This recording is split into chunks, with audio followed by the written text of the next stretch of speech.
Then, next to the for the then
Batabyal বলে একজন ভদ্রলোক আছেন, উনি পুজো আজা করেন আর কি বেশি।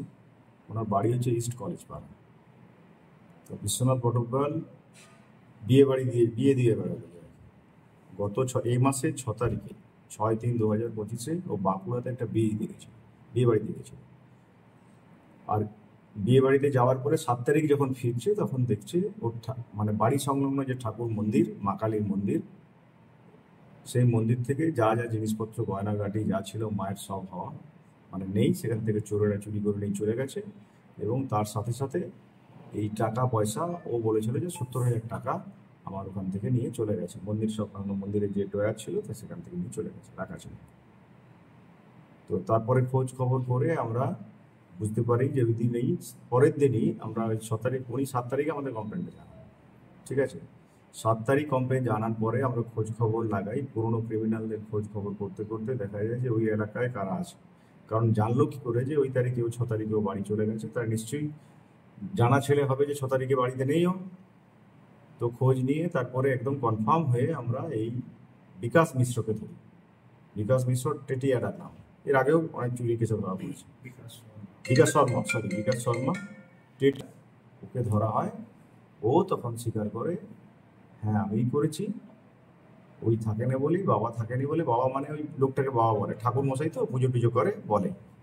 কি নিয়েছিস? ওর কথা অনুযায়ী 70,000 টাকা চুরি হয়েছিল, প্লাস যে সোনা দানা ওগুলো চুরি হয়েছিল। এই মুকুট, রূপোর মুকুট থেকে শুরু করে যা মায়ের যা যা জিনিসপত্র আছে সেটা শুরু করে ও স্বীকার করে।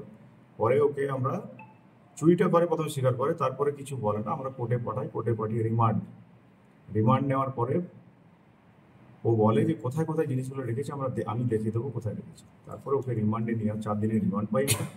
8 তারিখে ফরওয়ার্ড করি, 4 দিনের রিমান্ড পাই। 4 দিনের রিমান্ড পাওয়ার পরে রিমান্ড পিরিয়ডে এই সমস্ত জিনিসপত্র যা চুরি হয়েছিল এক্সেপ্ট টাকা যেটা 70,000 বলেছিল, এর কথা অনুযায়ী আমি 70,000 টাকা পাইনি।